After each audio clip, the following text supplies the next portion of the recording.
Ako lang nga yung lulutuin natin ngayon guys, kaya naman, for the go.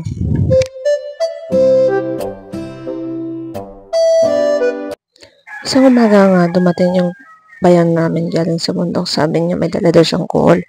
Kaya naman, inisip namin kung ano yung magandang iluto sa kuhol. So, yung ginagawa talaga namin is, pinapakuluan to bago kukunin yung sa loob niya. At yung tito namin dati, yung ginagawa nga dito is, pati yung sa puwet niya dinadala.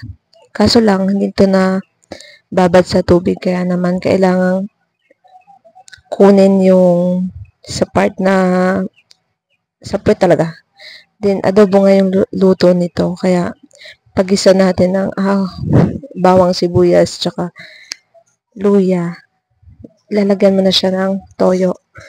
And, di na natin na-videohan kasi nga, excited na rin tayo dito. And, lalagyan natin ng seasoning.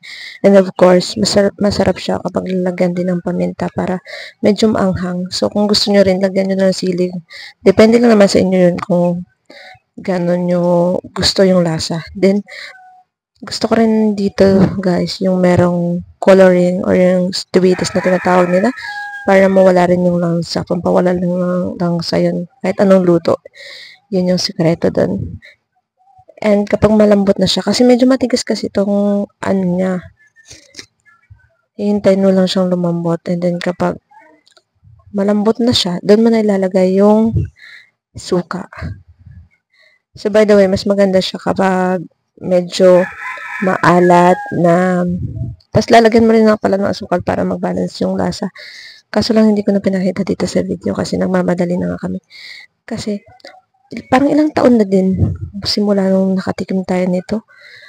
Mga elementary pa yata kami nun. So, syempre, kapag titikman mo siya, depende rin yun sa panglasa mo. Kaya naman, kung gusto mong dagdagan ng mga seasoning, depende rin yun sa'yo. Isang kamasaya dun ka. Charot. And, I think that's all for today's video. Ikaw ba? Kumakain ka ba ng kuhol?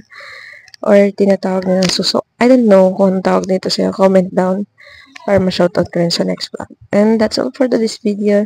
Thank you for watching. Stay safe and God bless. Peace.